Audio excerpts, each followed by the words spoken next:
Here are the two halves of the mold that have been sanded and finished.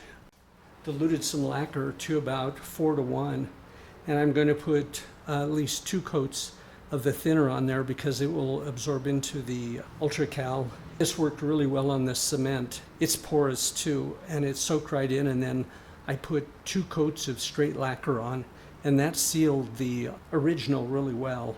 And it released from these molds very easily. And here are the 2 halves with 3 coats of primer because I just used up what I'd mixed up. And then this has 1 coat of full strength, but I will put another coat on after this dries. And then the next step would be to apply the soap. So again, we had to discover the total volume that the mold will finally require. And to do this, I did the same process, just took one of the large 42-gallon trash bags. You can see the water is floating right at this level, and it's right at the very edge. So that was 5.5 quarts. Then I need to do the same thing with this. I'll now just go ahead and do the 2-quart process to fill up this smaller volume.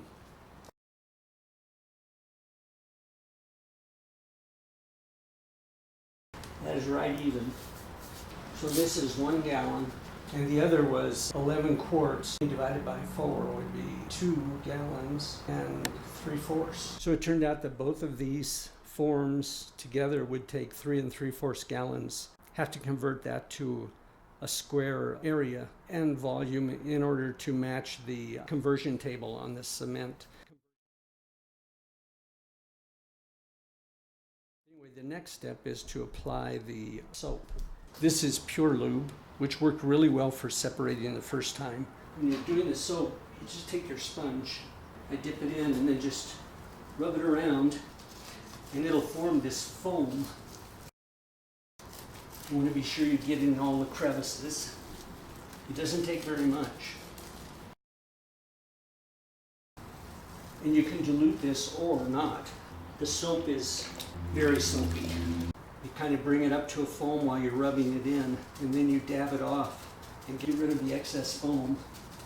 And then when it sets, it will pull right into the form that you're doing. It's good to have a couple of pails of water because this soap is really sudsy. And I decided not to dilute it. And I'm just going to put some around the top too because that worked really good the last time we did this.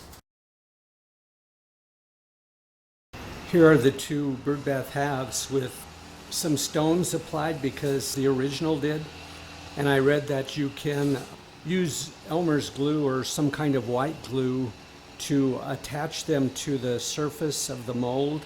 And then when you do the cement will dissolve the glue. And all of these rocks have a lot of surface area for the cement to stick to, so I'm hoping that that worked. So using a block and tackle, which you can see here, I lifted up the heaviest side of the 2-part form and then slid the bottom part, which is going to be the concave part of the bird bath, onto the 2x4 platform that I've been using to roll this stuff around because 3-inch thick one is very heavy. So now the next thing to do will be to drop that down on top, and then the 2 parts will be together, and the next step would be to do cement. So now it's down all the way. The registration points are on, but now the nylon belts that are around it, need to take those off from in between the 2 separate pieces and put them around the whole thing so that it locks them together. Anyway, here are the 2 pieces joined together, and I have the tie downs around to hold it. It looks like it's very flat and sealed. This is like a little plunger that I made in order to make a cylindrical indention so that the bird bath can sit on the old pedestal that we still have. So, I marked it for reference, but it's just going to go down in here, and then I'll push the cement down. I should get a 3/4 inch indention in the cement that will allow that to set on the pedestal. So I have the cement ready to go. I put in the green coloring. I put it in dry and mixed it up real well.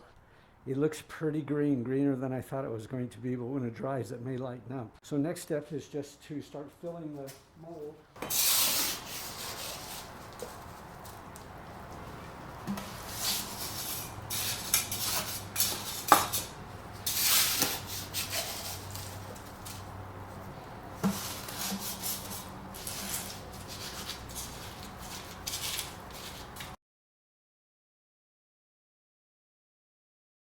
And I will have to continue on with this fill process. After separation, I'll need to grind down the top to smooth it out and get rid of some of that green.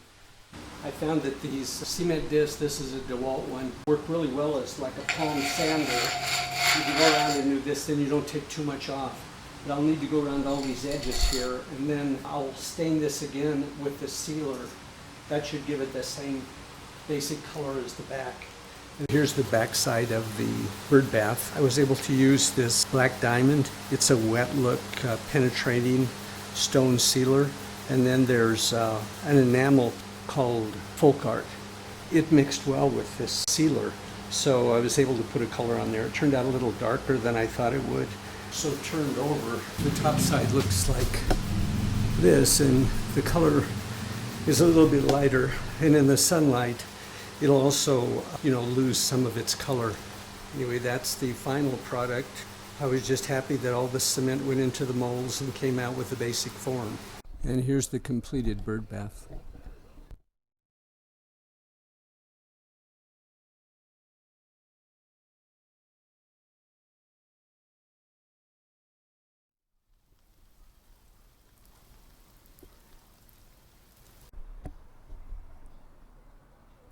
Thanks for watching. For more videos, please click the link below.